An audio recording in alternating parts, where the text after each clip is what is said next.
கண்மணி அன்போட காதலன் நான் நான் எழுதும் லெட்டர் மடல் இல்ல கடுதாசி வச்சுக்கலாமா? ஆனா கடிதமே இருக்கட்டும். படி. கண்மணி அன்போடு காதலன் நான் எழுதும் கடிதமே. பாட்டாவே படிச்சிட்டியா? அப்ப நானும் முதல்ல கண்மணி சொன்னேன்ல, இங்க பொன்மணி போட்டுக்க. பொன்மணி, உன் வீட்டுல சௌக்கியமா? நான் இங்க சௌக்கியம். பொன்மணி, உன் வீட்டில் சௌக்கியமா? நான் இங்கு சௌக்கியமே.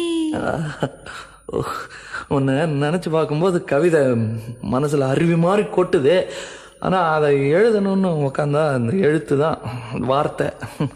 உன்னை எண்ணி பார்க்கையில் கவிதை கொட்டுது, அதான் அதை எழுத நினைக்கையில் வார்த்தை முட்டுது. அதேதான் பிரமாதம். கவிதை கவிதை படி. கண்மணி அன்போடு காதலன் நான் எழுதும் கடிதமே. பொன்மணி, உன் வீட்டில் சௌக்கியமா? நான் இங்கு சௌக்கியமே.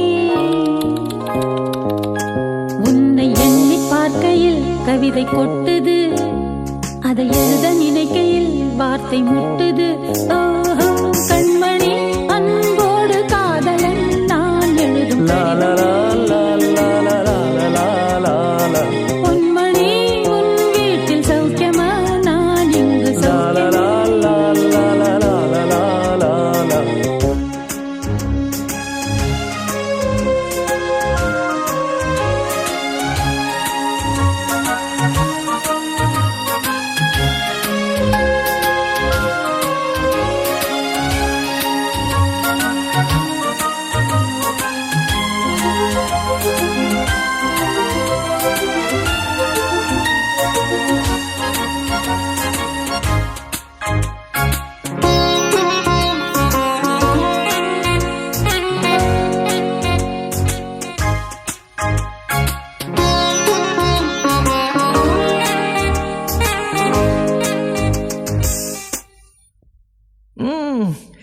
எனக்கு உண்டான காயம் அது தன்னால ஆறிடும்.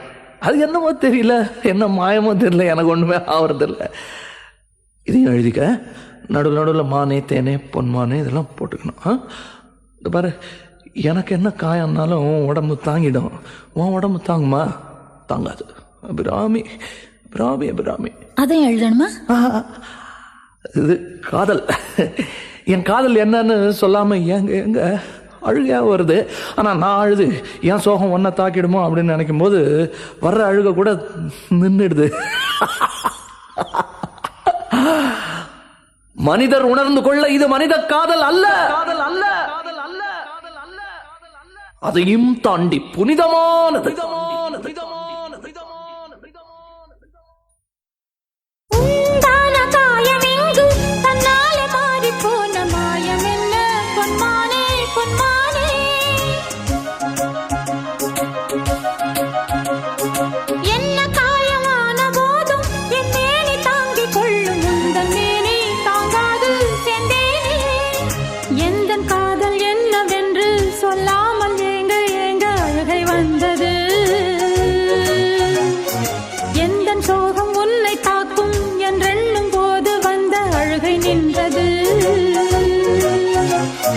மனிதர் உணர்ந்து கொள்ள இது மனித காதல் அல்ல, அதையும் தாண்டி புனிதமானது. அபிராமியே, தாலாட்டும் சாமியே, நான் தானே தெரியுமா?